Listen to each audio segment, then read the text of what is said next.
문고리 3인방의 농단과 비위에 대해서 박 대통령이 알면서 뭉갠 거 아니냐. 왜 지난번에도 얘기했잖아요. 그 정인의 문건 났을 때도 비리 없고 묵묵히라는 사람들이다. 그런 사람들 자꾸 뭐라고 그러지 마라. 내 옆에 누가 일할 수 있냐. 대우조선 문제로 경고 한번 받았을 뿐. 뭐 이재만 같은 경우는. 그리고 안봉근이는 나한테 가방을 맡길 정도로 대통령께서 나를 신임한다. 그리고 정호성은 대통령과 최 선생님 중간에 제가 있었어요. 이렇게 서로 충성 경쟁을 했다 하는 얘기가 들리는 거 아니에요? 2014년 1월에 이게 작성됐다는 겁니다. 지금 이제 터져 나온 건데 시중 여론 속 안봉근의 위세. 대장이 신뢰하는 건 나쁘냐. 그리고 청와대 들어오려면 나 거쳐야 돼. 내가 대장한테 한마디 하면 뭐 수석 한둘 날리는 거 일도 아니야. 대장한테 말해서 뭐 차의원? 아니 국회의원 다 하게 해줄 수 있어요. 내가 뭐 이렇게 하고 다녔다는 거 아니에요? 문고리 비위 첩보가 한둘이 아니었답니다. 그거 자꾸 까발리려다가 조홍천, 박관천이 물러났답니다. 쫓겨났답니다.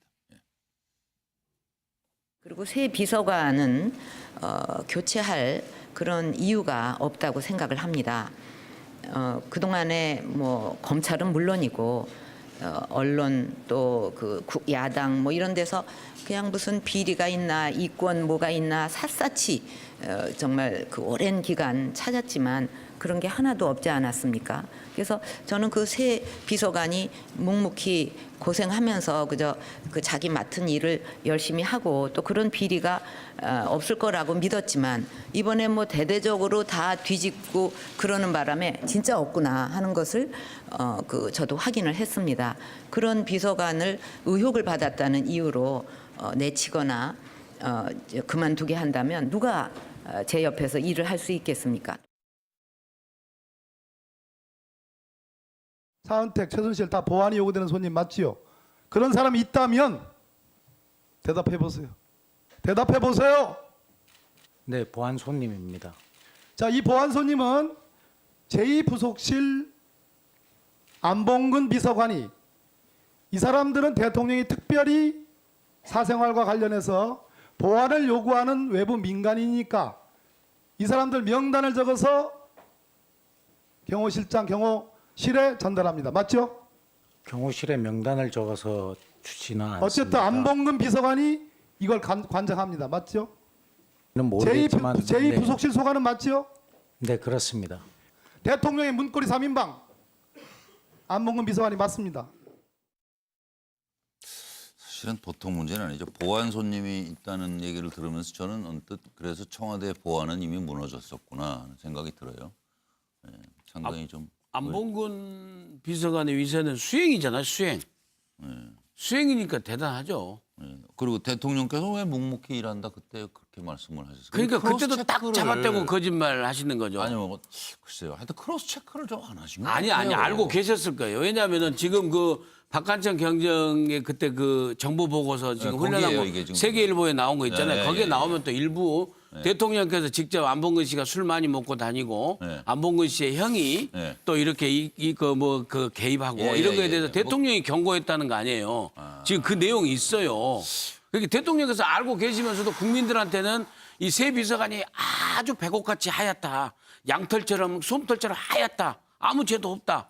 이렇게 또 우리한테 딱 잡아떼신 거예요, 국민들한테. 그때 정윤회 최순실 다 그림자처럼 왔다 갔다. 그렇죠. 하면서 다 빼주고 다녔는데, 사실은. 이렇게 해서 이렇게 짬짬해가지고 다 지금 한 거 아닙니까? 그리고 서로. 저 김기춘 전 비서실장 다 알고 있었다는 거 아니에요? 김기춘 비서관도 그러니까. 알고 있었죠. 저 우병우 그- 비서관이 그때는 예. 그 실무적으로 했었고 저는 보고 다 알고 거기다가- 있었고 문고리 3인방까지 다 알고 있었던 거죠. 거기다 우병우 하나 끼워줬다는 거 아니에요? 문지방을 넘게 해준 건 유일하게 우병우였다면서. 그렇죠. 비서관인데 그래서 그때 왕따 당한 분이 김영한 민정수석. 네, 지금 그 그 양반 비망록으로 네. 지금 계속 그 나오면 얼마나 그 김영한 민정수석이 억울했으면은 네. 그 부모님이 그 어머님이 그랬잖아요. 김영한 수석의 어머님이 우병우하고 김기춘이가 우리 아들 죽였다고. 네. 그렇게 그 지금 기자들한테 그렇게 막 한탄하신 거 아니에요. 아니 근데 우병우가 뭐 문지방을 넘게 해주니까 가가지고 문고리 3인방 약점을 잡았다 뭐 이런 얘기도 있고 지금.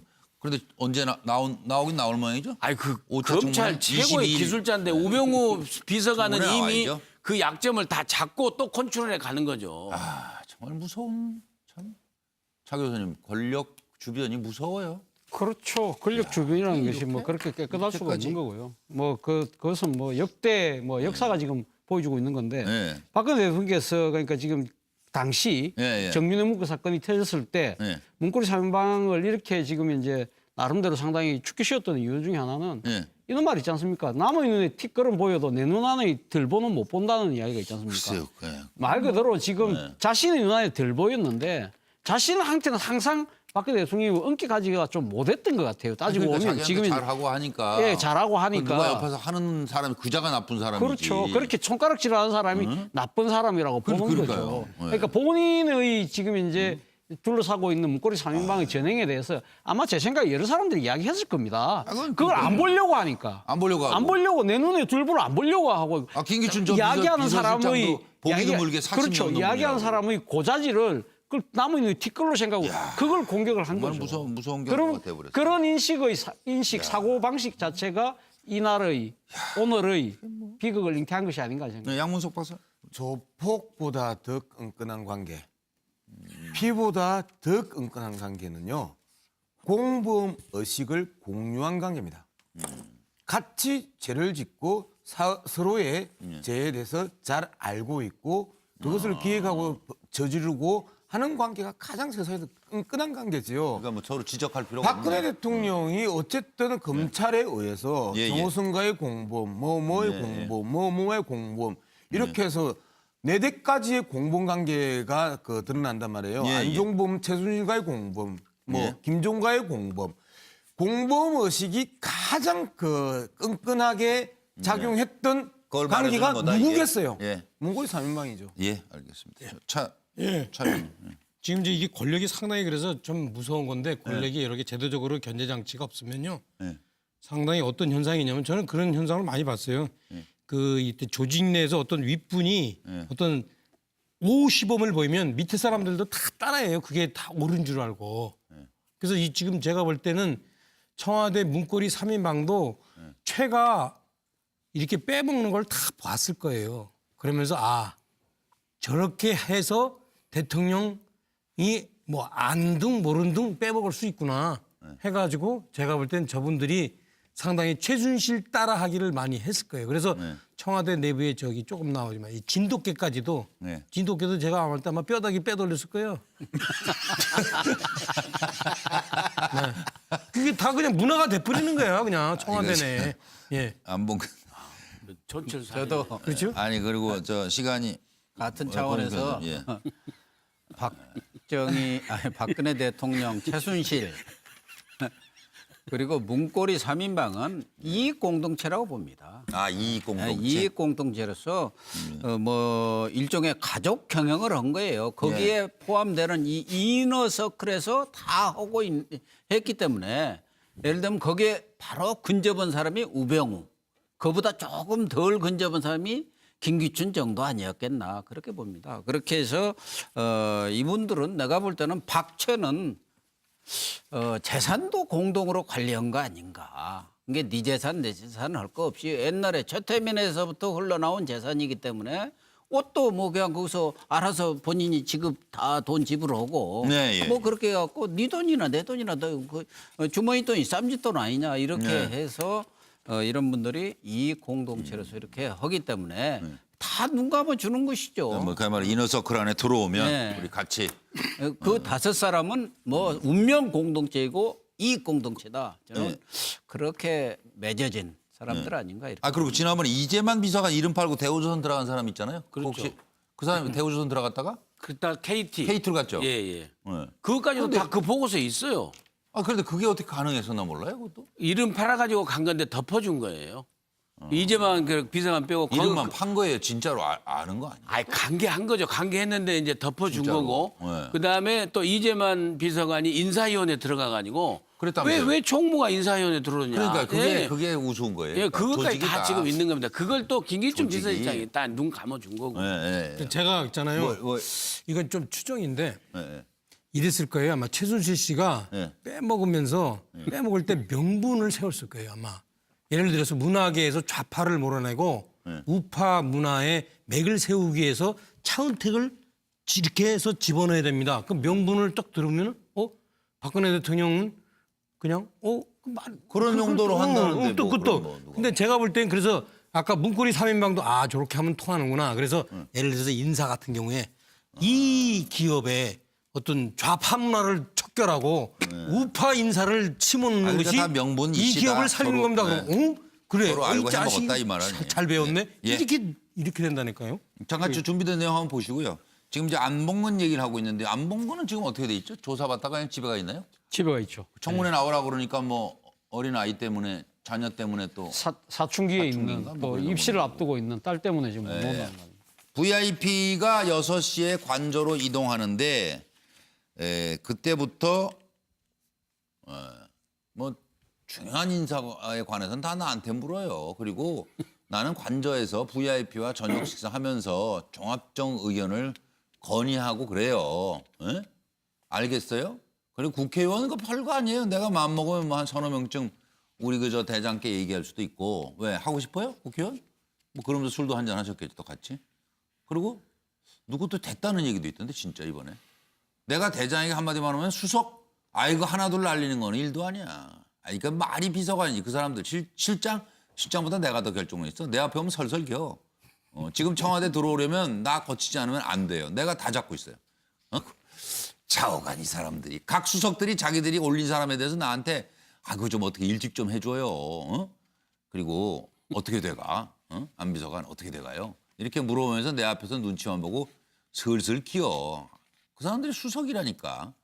과음 상태 중에 정호성 이야기가 나오면 자신이 VIP 측근, 최측근이라는 걸 과시하기 위해서 대장은 나를 너무 신뢰해. 그래서 모든 걸 맡기잖아. 심지어 그 여자 개인 물품 들어있는 거 있지? 핸드백. 그거 꼭 들고 다니시잖아. 화면에도 봐. 근데 나한테 맡긴다니까. 내가 대장을 제일 잘 알지. 그리고 정부의 주요 인사 내가 다 관여하잖아. 대장은 퇴근 후에 개별 거론자에 대해서 나에게 일일이 물어보셔. 그러니까 나를 거치지 않으면 김기춘이도 대장에게 보고서 낼 수가 없다니까. 이러고 돌아다녔다. 이겁니다. 정호성이 안봉근이 이재만이 전부 순실이기 하고 그 정직자기 뽑았던 사람이야. 그 사람 종으로 보면 돼요. 이 사람들이 뭐 시켰는데 토닥는 그날을 못 받겠어. 그러니까 월급은 거기서 나오더라도 말은 이 사람들 말 들을 때 박 의원이 무슨 얘기를 안 하니까. 그리고 저가 다 시키고 연설문도 그렇고 뭐 좋은 건 다 해가지고 저가 보고하지. 야들은 일체도 가서 못해요. 최순실이 종이라고 보면 돼. 죽으면 죽어야 되고 안 그러면 그 방관하고 그 끝이라.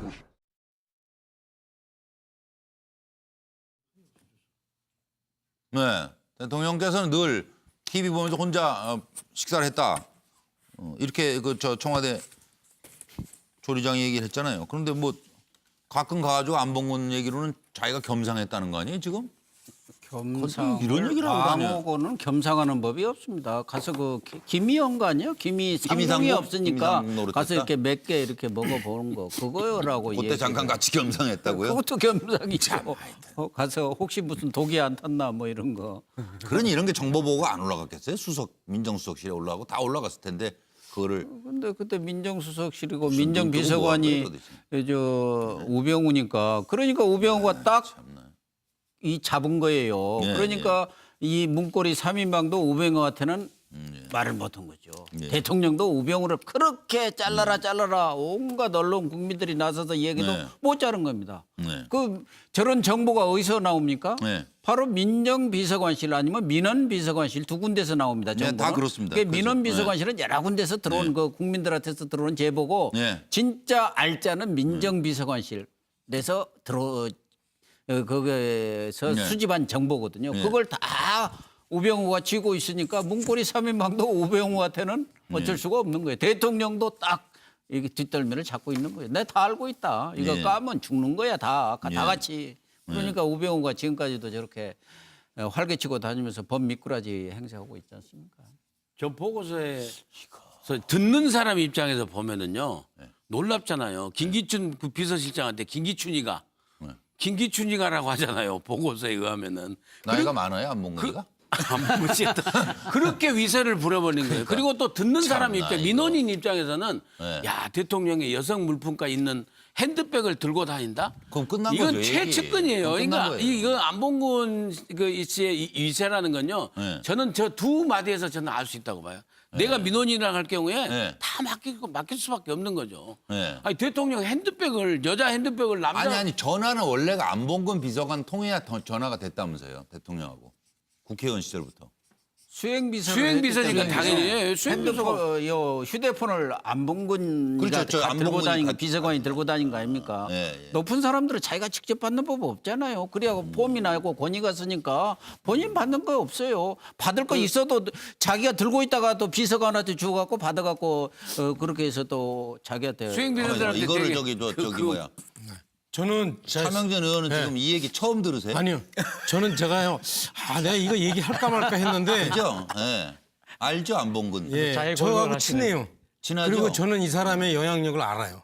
예. 이 사람이 단순하게 수행 비서가 아니라 예. 가만히 생각해 보세요. 그 우리 최순실 씨가 예. 옷 만들어 드리고 머리 올려 드리고 예. 그다음에 피부 미용 해 드리면서 실제 내용적으로 대통령을 장악했듯이 예. 이 안봉근이라는 양반이 전화 통화 단순히 잡고 있어, 뭐. 수행하고 전화 바꿔 주면서 거기서 끝난 게 아니라 그렇죠. 사실상 대통령의 어떤 그 옷에서 피부에서 오장육부로 이렇게 쭉 진입을 했어요. 저는 그 과정을 알아요. 그래서 제가 볼 때는 아마 대통령의 권한이 상당히 길어졌으면 넥스트 최순실 정도 됐을 거라고 그래서 저는 제가 여러 명의 봐요. 그래서 최순실이 저는 등장한다니까요. 이분의 영향력을 몇 번 제가 진짜 아이고, 실감도 아이고. 했어요. 예, 예. 실감도. 그 말씀? 예. 이분 덕분에 제가 그렇네요. 대통령하고 사진도 찍었어요.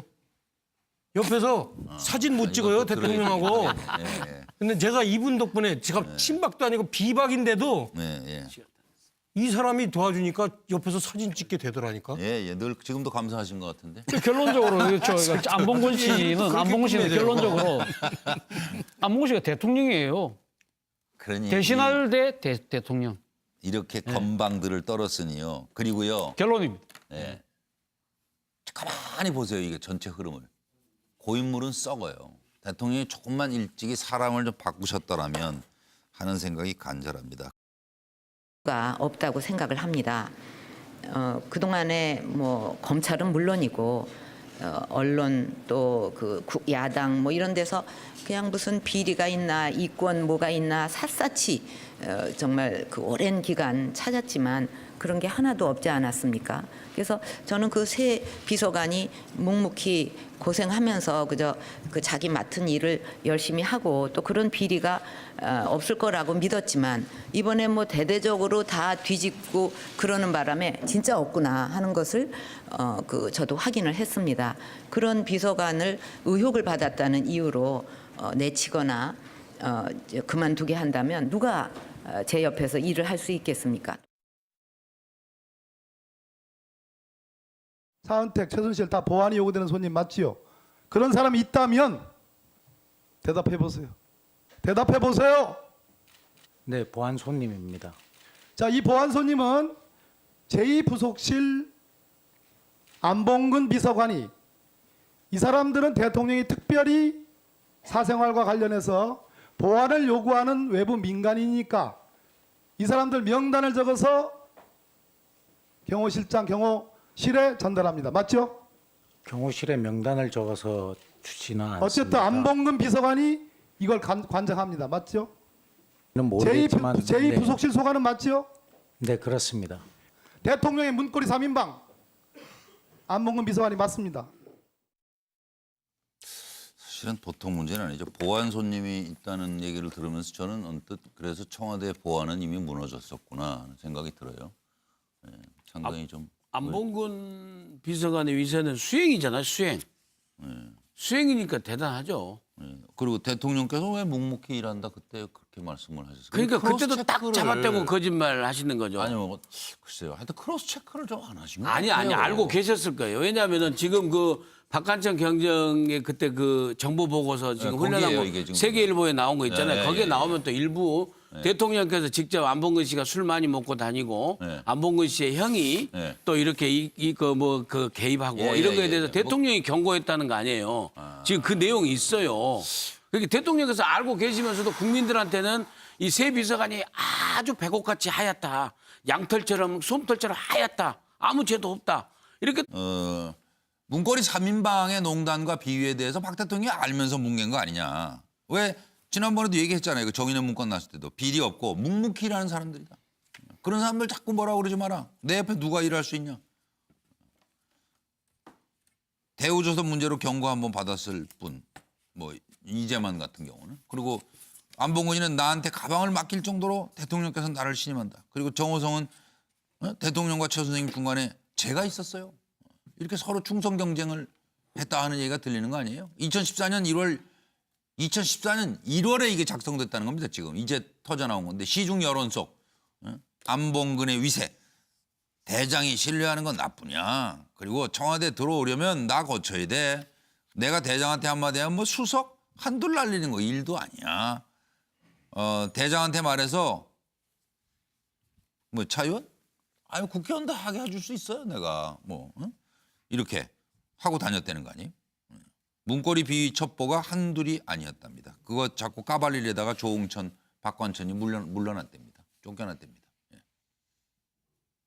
그리고 새 비서관은 교체할 그런 이유 또 우리한테 딱 잡아 떼신 거예요, 국민들한테. 그때 정윤회, 최순실 다 그림자처럼 왔다 갔다. 그렇죠. 하고 다 끌고 다니는 그 이렇게 해서 사실이었어요. 이렇게 짬짬해가지고 다 지금 한 거 아닙니까? 그리고 저 김기춘 전 비서실장 다 알고 있었다는 거 아니에요? 김기춘 비서관도 그러니까. 알고 있었죠. 저 우병우 그- 비서관이 그때는 예. 그 실무적으로 했었고 저는 보고 다 알고 거기다가- 있었고 문고리 3인방까지 다 알고 있었던 거죠. 거기다 우병우 하나 끼워줬다는 거 아니에요? 문지방을 넘게 해준 건 유일하게 우병우였다면서. 그렇죠. 비서관인데 그래서 그때 왕따 당한 분이 김영한 민정수석. 네, 지금 그 그 양반 비망록으로 네. 지금 계속 그 나오면 얼마나 그 김영한 민정수석이 억울했으면은 네. 그 부모님이 그 어머님이 그랬잖아요. 김영한 수석의 어머님이 우병우하고 김기춘이가 우리 아들 죽였다고. 네. 그렇게 그 지금 기자들한테 그렇게 막 한탄하신 거 아니에요. 만약에 근데 우병우가 뭐 문지방을 넘게 해주니까 가가지고 문고리 3인방 약점을 잡았다 뭐 이런 얘기도 있고 지금. 그런데 언제 나오긴 나올 모양이죠? 아니 그 오차 검찰 청문회 최고의 22일. 기술자인데 우병우 비서관은 청문회 이미 나와야죠. 그 약점을 다 잡고 또 컨트롤해 가는 거죠. 아 정말 무서운 참. 차 교수님 권력 주변이 무서워요. 그렇죠. 권력 주변이라는 것이 뭐 그렇게 깨끗할 수가 이렇게까지. 없는 거고요. 뭐 그것은 뭐 역대 뭐 역사가 지금 보여주고 있는 건데 네. 박근혜 대통령께서 그러니까 지금 당시 예. 정윤회 문건 사건이 터졌을 때 예. 문고리 3인방을 이렇게 지금 이제 나름대로 상당히 죽게 쉬었던 이유 중에 하나는 예. 이런 말 있지 않습니까? 남의 눈에 티끌은 보여도 내 눈 안에 들보는 못 본다는 이야기가 있지 않습니까? 글쎄요. 예. 말 그대로 지금 네. 자신의 눈 안에 들 보였는데 자신한테는 항상 박근혜 대통령이 엄격하지가 좀 못했던 것 같아요. 따지고 그러니까 보면 자기한테 지금 잘하고 하니까. 예, 잘하고 하니까. 누가 옆에서 하는 사람이 그자가 나쁜 사람이지. 그렇죠. 그렇게 손가락질하는 사람이 나쁜 사람이라고 보는 그러니까요. 거죠. 네. 그러니까 본인의 지금 이제 둘러싸고 있는 문고리 3인방의 전행에 대해서 아마 제 생각에 여러 사람들이 이야기했을 겁니다. 그건 그걸 안 보려고 하니까. 안 보려고 하고. 안 보려고 내 눈에 둘보를 안 보려고 하고. 아, 김기춘 전 이야기하는 비서실장도 사람의 보기도 물게 40년 그렇죠. 넘은 이야기하는 분이라고. 사람의 고자질을 그걸 남의 눈에 티끌로 생각하고 그걸 공격을 한 정말 거죠. 무서운 경우가 돼버렸어요. 그런 인식 사고 방식 자체가 이날의 오늘의 비극을 잉태한 것이 아닌가 생각합니다. 네, 양문석 박사. 조폭보다 더 끈끈한 관계, 피보다 더 끈끈한 관계는요. 공범 의식을 공유한 관계입니다.